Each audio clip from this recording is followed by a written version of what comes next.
This video is brought to you by BetUS Sportsbook and Casino. The problem that the Dallas Cowboys are exposing. So we're going to be going through that and 3 other stories in today's video. So make sure to like this video, and if you want more Dallas Cowboys news content like this, make sure to subscribe to the channel, hitting that red button down below. The Dallas Cowboys are working to get a deal done with both Dak Prescott and CeeDee Lamb over the next couple of weeks. We are 2 weeks away from the NFL season's first Sunday slate kicking off, and Scott Hanson will be at the ready and prepared to weave us through all the action.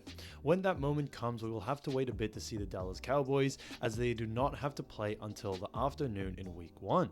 The window that will see Dallas Cowboys visit Cleveland Browns and former players of theirs in Amari Cooper.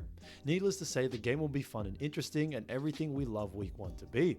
It goes without saying that Dak Prescott will be under center for the Cowboys, given his involvement in all activities to this point in the season. Whether or not CeeDee Lamb is there through remains a question, given that he has not reported for any team activity since the offseason began, a time that stretches through the Oxnard portion of training camp and all of the preseason. According to the latest report around the situation, the Cowboys hope to change that. It was reported before the weekend began in earnest that the Cowboys were set to speak with CeeDee Lamb before Monday arrived. On Sunday morning, ESPN's Jeremy Fowler appeared on SportsCenter and was asked about Dak Prescott's situation and answered the CeeDee Lamb one before getting into it. We continue to hear that the team wants to get it done. The situation is, talks have been going on, but they're really only a couple of days.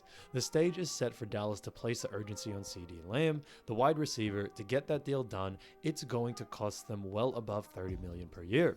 CeeDee Lamb's trying to get as close as he can to do that Justin Jefferson market and that $35 million. So they're trying to find a sweet spot on all those points. I expect Lamb to be done first. They're going to try to get Prescott done before week 1, as well as double down on both these guys and spend a ton of money. It's still unclear whether they can still pull this off. Prescott, and you talk to people in and around the situation, and he's well aware of how he will do in free agency if he were to let this play out and ride out as well.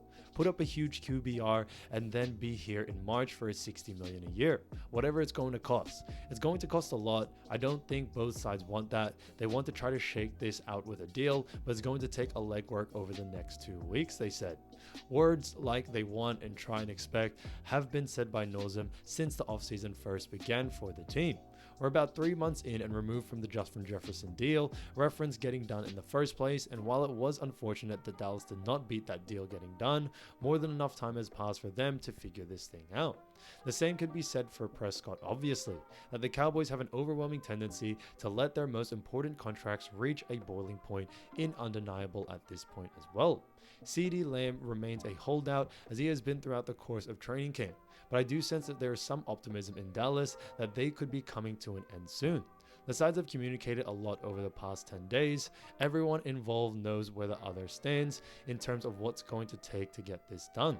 And CeeDee Lamb is not pushing to be the highest paid receiver. If and when this extension gets finalized, I would anticipate it comes in right underneath Justin Jefferson, so it should not be a super complicated deal to work out. Having said that, the Cowboys historically, certainly in recent years, have moved slowly on a lot of these types of deals. Time now is of the essence, and the regular season begins 2 weeks from today against the Cleveland Browns. You're going to need to get CeeDee Lamb out onto the field if he's going to be ready to roll in week 1. So, a critical couple of days here and there as the Cowboys and CeeDee Lamb try to finally reach an accord. We will see. The second story is that CeeDee Lamb gives Jerry Jones and the Dallas Cowboys another headache as negotiations drag on. Even though he is set for an $18 million payday in 2024, Dallas Cowboys receiver CeeDee Lamb wants more, and that is proving to be a big problem for owner Jerry Jones, who is in charge of all the team's personnel matters. The wideout market is as competitive and as expensive as ever before, and Lamb wants in after posting career best numbers in 2023. The Cowboys' reticence in negotiations has convinced Lamb that holding out and staying away from the team is his best option. But the 2024 NFL season begins in 2 weeks' time, and Lamb still doesn't have an extension in place amid his looming free agency. In a surprise update posted on social media, Land said he is still waiting on that phone call from his representation, confirming that a new contract is done with Dallas. In the meantime, the all-pro pass catcher continues to grind and to train his own as he seeks the best version of himself. Lamb and quarterback Dak Prescott announced themselves as a deadly duo last season. Prescott led the NFL in touchdown passes, while Lamb led the league with 135 receptions, while setting personal best for receiving yards and touchdown receptions. However, the Cowboys were upended by the Green Bay Packers at home on Wild Card Weekend, and both players have yet to sign long-term deals in Dallas. Despite Jones' insistence that the Cowboys are firmly in a Super Bowl window and feeling extremely confident about keeping their roster together, the longtime owner's actions seem to indicate otherwise. And so the Lamb saga will rumble on, and it's anyone's guesses as to whether a resolution will be found prior to Cowboys' Week 1 matchup with the Cleveland Browns on September 8. They may have waited until mid-August, but the Dallas Cowboys are finally beefing up their defensive line. It is clear that Mike Zimmer wasn't satisfied with what the Cowboys brought up into training camp. Zimmer defenses historically has had a strong spine, and you can bet your bottom dollar that the defensive coordinator has made major influence in the Dallas' recent flurry of moves.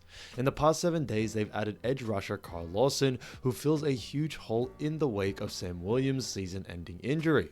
They also traded for cornerback Andrew Booth, who starred in the second preseason game, as well as defensive tackle Jordan Phillips, who gives Zimmer another big body to deploy along the interior. So before we get into the next story, here's a quick word from our sponsor BetUS from Michael Vick. Michael Vick at BetUS.com. Catch an incredible 125% sign-up bonus on your first 3 deposits, plus 10% gambler's insurance. BetUS, my online sportsbook and casino.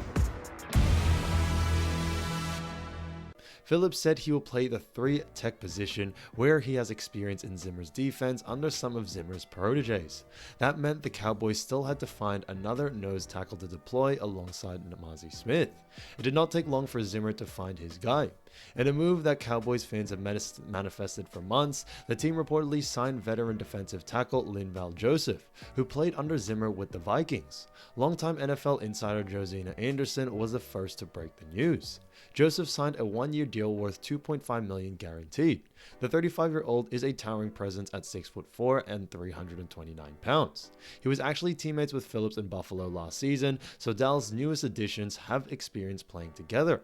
A former second-round pick of the Giants, Joseph enjoyed his best seasons under Zimmer. He signed with the Vikings months after Zimmer was hired as head coach.